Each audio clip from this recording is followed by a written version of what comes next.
McGonigal's Worm by R.A. Lafferty, originally published in If, Worlds of Science Fiction, November 1960. Narrated by Tom Trussel. When it happened unnoticed.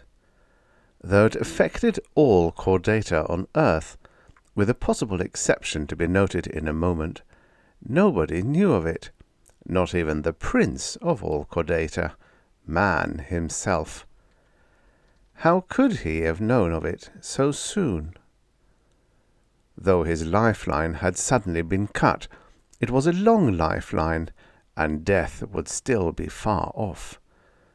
So it was not suspected for nearly 24 hours, nor accepted even as a working theory for nearly 3 days, and not realized in its full implications for a week. Now, what had occurred was a sudden and worldwide adenotogenesis of all chordata, not, however, adenotatokos. This distinction for many years offered students of the phenomenon some hope. And another hope was in the fact that one small but genuine member of chordata was not affected. An enteroneustron, a balagnoglossida of the oddest sort, a creature known as McGonigal's worm. Yet what hope this creature could offer was necessarily a small one. The catastrophe was first sensed by a hobbyist about a day after it occurred. It was just that certain experiments did not act right, and the proper results were not forthcoming. And on the second day, Monday, there were probably 100 notations of quite unusual and unstatistical behavior, but as yet the pattern was not at all suspected. On the third day, a cranky and suspicious laboratory worker went to a supply house with an angry charge that he had been sold sterile mouse. This was something that could not be ignored, and it is what brought the pattern of the whole thing into the open, with corroboration developing with explosive rapidity. Not completely in the open, of course, for fear of panic if it reached the public, but throughout the learned fraternity the news went like a seismic shock. When it did reach the public a week later, though, it was greeted with hoots of laughter. The people did not believe it. The cataloguing of evidence becomes tiresome, said Director Concord of the newly originated Palingenesia Institute. The facts are incontrovertible. There has been a loss of the power to conceive in sea squirt, lancelet, hagfish, skate, sea cat, fish, frog, alligator, snake, turtle, seal, porpoise, mouse, bat, bird, hog, horse, monkey, and man. It happened suddenly, perhaps instantaneously. We cannot find the cure, yet it is almost certain that those children already in the womb will be the last ever born on earth. We do not know whether it is from a natural cause or an enemy has done this to us. We have, for 10 months, tested nearly everything in the world, and we have found no answer. Yet, oddly enough, there is no panic. Except among ourselves, said Appleby, his assistant. Whose province is its study? But the people have accepted it so completely that their main interest now is in the world sweepstakes, with the total sums wagered now in the billions. Yes, the betting on the last child to be born in the world. It will prove one point at least. The old legal limit on posthumous paternity was 1 year and a day. Will it be surpassed? The Algerian claimant on all evidence has nearly 3 months to go, and the betters on the Afghan have not yet given up, the Spanish pretenders being delayed, according to rumour, medically, and there are some pretty angry protests about this. It is not at all fair, we know that. But then a comprehensive set of rules was never drawn up to cover all nations. Spain simply chose not to join the pact, but there may be trouble if the Spanish backers try to collect. And there is also a newly heard of Mexican claimant. I give little credit to this Juanita come lately. If she was to be a serious contestant, why was she not known of before? The Algerian claimant, however, was the winner, and the time was an unbelievable 388 days. So the last child on Earth, in all likelihood, had been born.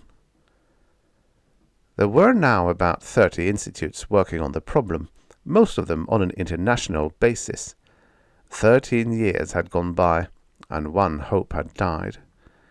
This was that those already in the womb at the time of catastrophe might themselves prove to be fertile.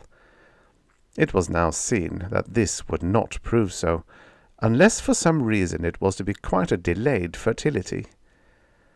The Cosmic Causes Council had by no means come to a dead end.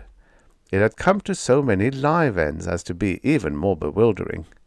"The point," said Hegner in one of his yearly summaries, "is not whether sterility could have been caused by cosmic forces.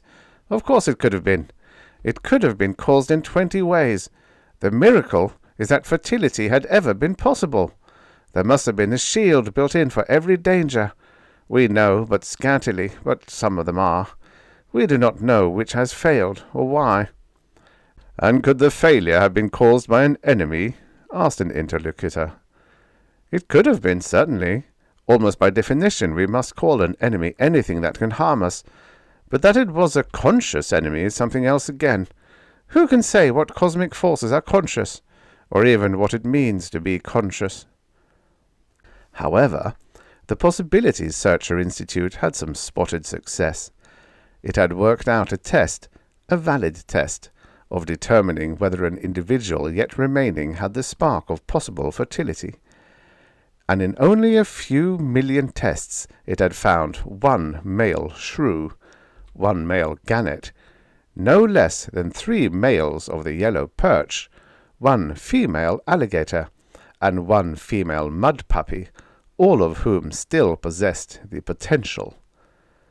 This was encouraging, but it did not solve the problem. No issue could be obtained from any possible pairing of these, not that it wasn't tried. And when the possibility test was run on all the humans of the earth, then it was that incredible and unsuspected success crowned the efforts of the Institute. For, of a bare 3 billion persons tested, there were 2 who tested positive.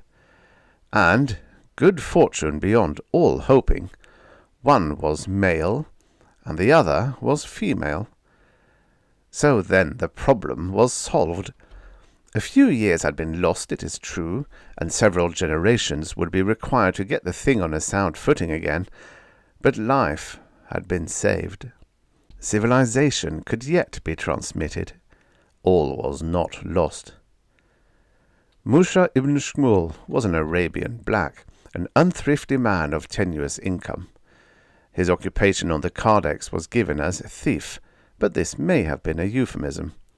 He was middle-aged and of full vigour, a plain man innocent of shoes or subtlety. He was guilty neither of the wine-hatred of the Mussulman or the garrulousness of the Greek. He possessed his soul in quietude and port-side whisky, and seldom stole more than he needed. And he had a special competence shared by no other man in the world.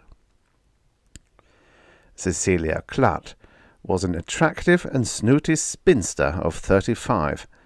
She was a person of inherited as well as acquired wealth, and was an astute businesswoman and amateur of the arts. She did have a streak of stubbornness in her, but seldom revealed it unless she was crossed. So, the first time she said no, it was hardly noticed. And the second time she said it, it was felt that she did not quite understand the situation. So it was Carmody Overlark, the silky diplomat, who came to reason with her. "You are the sole hope of the human race," he said to her. "In a way, you are the new Eve."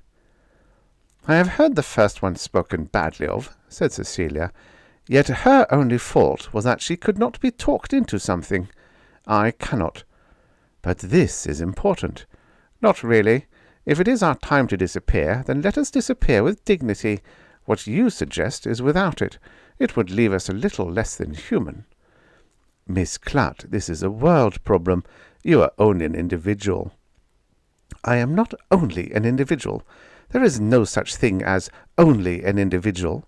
If ever a person can be spoken of as only an individual, then humanity has already failed." "We have tried reason. Now, by special emergency legislation, we're empowered to employ compulsion." "We will see. I always did enjoy a good fight." Those who read the state histories of the period will know that it did not come off, but the reasons given there are garbled. Unforeseen circumstances cover a multitude of failures, but what really happened was this. Musa ibn Es had been tractable enough. Though refusing to fly, he had come on shipboard readily, and it was not till they were out of the inland sea and on the Atlantic that he showed a certain unease. Finally he asked, reasonably enough, to be shown a picture of his bride, but his reaction on seeing it was not reasonable. He screamed like a dying camel, and he jumped overboard. He was a determined swimmer, and he was heading for home. A boat was put out, and it gained on him, but as it came up to him, he sounded. How deep he dived is not known, but he was never seen again. On hearing of this, Cecilia Clutt was a little uncertain for the only time in her life. Just to be sure, she asked for a copy of the picture. "Oh, that one," said Cecilia.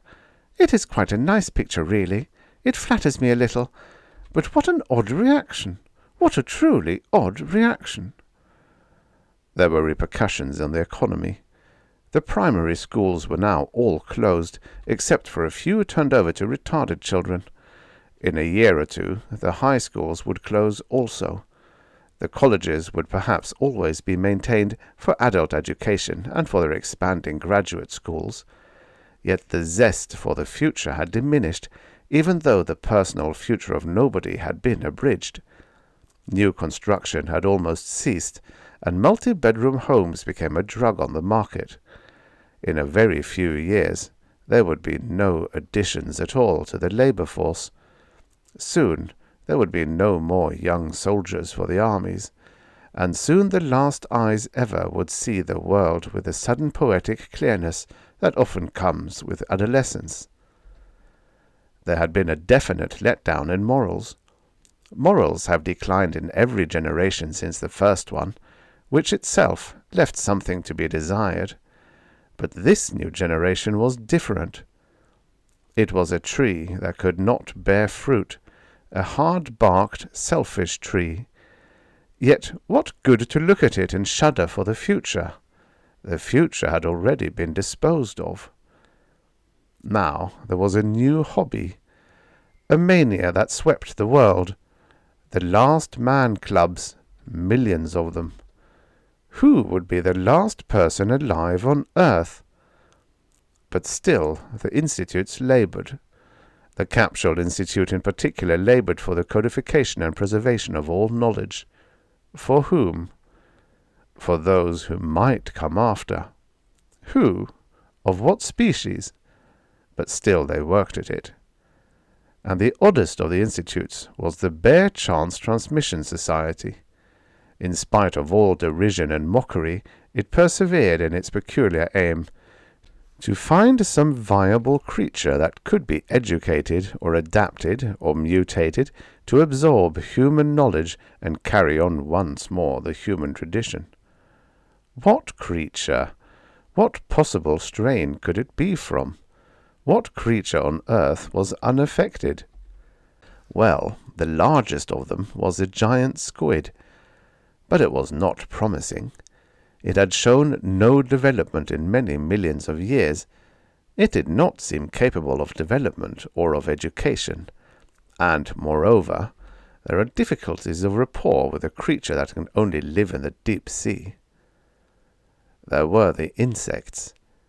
Bees and ants were capable of organization, though intelligence has been denied them. Spiders showed certain rugged abilities, and fruit flies. Special committees were appointed to study each, and then there were the fleas.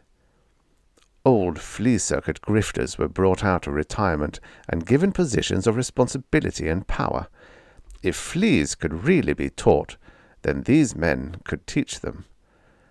But though fleas can be taught to wear microscopic spectacles, they cannot be taught to read. It all seemed pretty futile.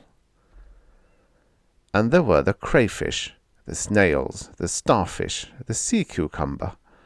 There were the freshwater flatworm and the liver fluke. There were the polyp, the sponge, the cephalopod. But after all, none of them was of the main line. They were of the ancestry that had failed. And what of the noble genealogy that had succeeded, that which had risen above all and given civilization, the chordata? Of that noble line, was there nothing left? What was the highest form still reproducing? McGonigal's worm. It was discouraging. But for the careful study of M.W., as it was now known, a great new institute was now created, and to the M.W. Institute was channeled all the talent that seemed expedient. And one of the first to go to work for the Institute in a common capacity was a young lady of 30-odd named Georgina Hickle. Young lady? Yes, Georgina was within months of being the youngest woman in the world.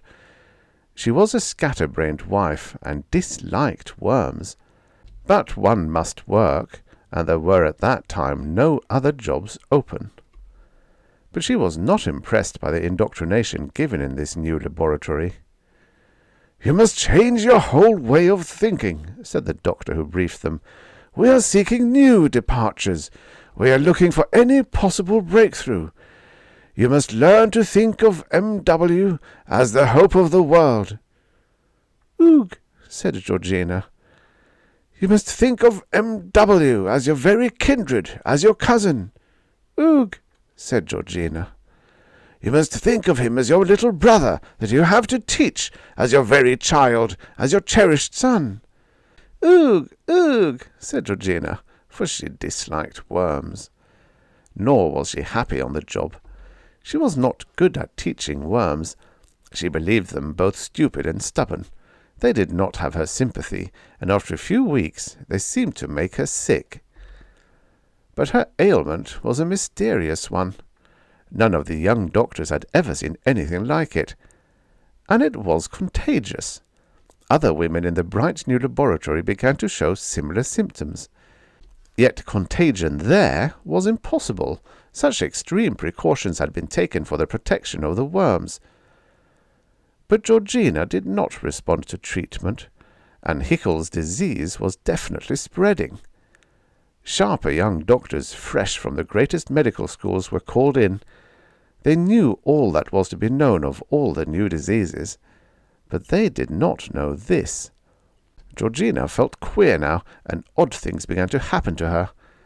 Like that very morning on her way to work, that old lady had stared at her. "Glory be," said the old lady, "a miracle!" and she crossed herself. And Georgina heard other comments. "I don't believe it. It isn't possible," a man said. "Well, it sure does look like it," said a woman. So Georgina took off at noon to visit a psychiatrist and tell him that she imagined that people were staring at her and talking about her, and what should she do? It made her uneasy, she said. "That's not what's making you uneasy," said the psychiatrist. Then he went with her to the laboratory to have a look at some of the other women suffering from this Hickle's disease that he had been hearing about. After that, he called the young doctors at the laboratory aside for a consultation. "I don't know by what authority you mean to instruct us," said one. "You haven't been upgraded for 30 years. "I know it. You are completely out of touch with the latest techniques. "I know it. "You have been described, accurately I believe, as an old fogey. "I know that too. "Then what could you tell us about a new appearance like Hickle's disease?" "Only that it is not really new, and not, properly speaking, a disease."